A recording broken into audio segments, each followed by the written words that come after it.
ሉዬ ግን ማለት ነው በእናትሽ ቢያንስ ለአባትሽና ለእናትሽ አስቢላቸው። እውነት በተለይ እናትሽ ሁሌ አንቺ ባለቀሽ በተጨነቅሽ ቁጥር አብረው ሲጨነቁ ነው ማየው እና ለእነሱ ስትይ ቢያንስ ነገሮችን በትዕግስት በማስተዋል ለመፍታት ሞክሪ። ያው ህይወቴን አበላሸህብኝ ሁሉን ነገር የምትዩ እኔ ሲመስለኝ ያው በቲክቶክም በዩቱብም ታውቁታላችሁ።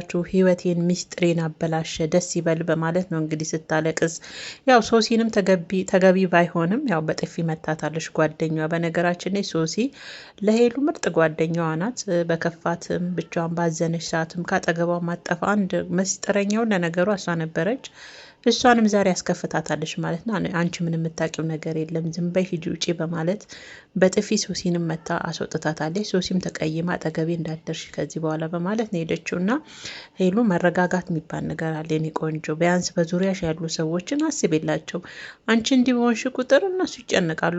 በተለይ ቤተሰቦች ፈትለ እንዴት ስትጨነቅ ነበር ከእሷ ጋር እግዚአብሔርን። ምክንያቱም አንድ ያለች ሴት ልጅ እሷ ናት።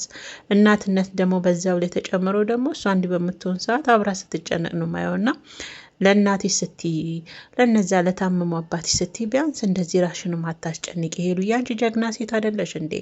ብርቱ ሴት አይደለሽ እንዴ? አንድ ሰው ይሄን አለኝ ሚስጥሬን አወጣ ብለሽ እንዲህ መሆን የለብሽም። ነገሮች ሲስተካከሉልሽ ሊጥሉሽ የሚሞክሩትን ለምን ተነሳች፣ ለምን ጠንካራ ሆነች፣ ለምን አላለቀሰችም ብለው አንቺን የሚከታተሉትን እንደገና ደግሞ ወርቀሽ ስታለቅሽ ማየትም ለሚፈልጉት እጅ መስጠት የለብሽም። እና ይመስለኛል እኔ ሲመስለኝ ቤተሰቦቼ ሀይልዬ መሰለኝ ያው ብዙ ጊዜ የ3 አመት ጓደኛዬ ነው ያለችው ሀይልዬ መሰለኝ። እንግዲህ እሱ ነው ሚስጥሬን አወጣ ህይወቴን አበለሻሽህብኝ ደስ ይበል ምን አድርጌ ነው እኔ ክፉ ነኝ ወይ ላንተ ጓደኛ ያወጣልኝም በማለት ዛሬ እንግዲህ ግቢያቸውን ቅውጥ አርጋ ቪዲዮ ስትሰራ ነበረ እና በዛውም እናቷ ስትጨነቅ ነበረ። ጓደኛዋም ያው ሶሲ ተይ ልክ አይደለሽም ባልተረጋገጠ ነገር እንደዚህ አታደርጊ ስትላት ነው በቃ ስሜታዊ ሆና ያው ጓደኛዋን የሚያስቀየመችው ማለት ነው። እና ሄሉዬ ያው ምንም ቢሆን ምንም ነገሮችን በማስተዋል ለራስሽ ጊዜ በመስጠት ነገሮችን ለመፍታት መሞከር ነው እንጂ አንቺ እንዲህ በሆንሽ ቁጥር በዙሪያሽ ያሉ ሰዎች ይጎዳሉ። በተለይ እናትሽ ያንቺን ደስታ ስትደሰች ነው አብረው የሚደሰቱ። ስትከፊ ያውን ፈትለፊቷ ላይ የሚታየው ነገር እውነት ያሳዝናልና አንድ ሆነሽ እኔ አንዳንዴ ምን አለ እህትሽ በሆንኩላለሁና የስጋ እህት ካለችሽ ችግሮችን ታማክሪያለሽ ቁጭ ብለሽ ነገሮችንም በቃ ይቀልሻል። በእርግጥ ግን ቢሆንም አንድ አንቺ ብቻ ሴት ሆነሽ ያው እናትሽንም እያስጨነቅሽ ነው ሄሉዬ።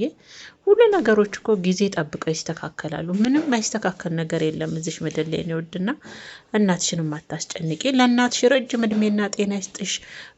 እውነት እንደ ጓደኛም እንደ እናትም እንደ እህትም አብረውሽ ያሉ ወጣት እናት አሉሽ። ሁሉም እኮ ጓደኛ ብትዩ ምን ብትዩ ከኋላ የመጣ ነው። ስለዛ እናትሽን አታስጨንቂ የኔ ውድ። እና ያው ሀይልዬ እንግዲህ ምን እንዳለ ቤተሰቦቼ እኔ አልሰማውም። ግን ምን ሚስጥሬን አወጣህ ነው የምትለው። ግን ያው ልክ አይደለም። የ3 አመት ጓደኛዬ ነው ያለችውና እንደዚህ ማድረጉ ልክ አይደለም። ያው ጓደኛ ስትል ኖርማል ጓደኛ ማለት ነው እንደ ወንድም ማለት ነው። እና ይሄ እንግዲህ ምን እንዳለ እኔ አላቅም። ያው እንግዲህ ሚስጥሬን አወጣ ብላ ነው እንደዚህ ያሆነችው። እና ሄሉ ራስሽን አትጉጂ የኔ ቆንጆ።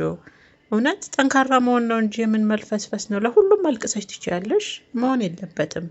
ጠንካራ ሆነሽ መልስ ለመመለስ መዘጋጀት፣ ራስሽን ማዘጋጀት፣ ለሚመጣብሽ ፈተና ሁሉ ለመመለስ ራስሽን ማዘጋጀት። እንደዛ ስትሆኚ እናትሽም ያንቺን ጥንካሬ ስታይ አብረውሽ ይጠነክራሉ። አንቺ እንዲህ ስትሆኚ ደግሞ እናትሽም ትጨነቃለች። እና ብቻ ከባድ ነው። የዛሬው እንግዲህ የሄሉ ቪዲዮ ነበር በጣም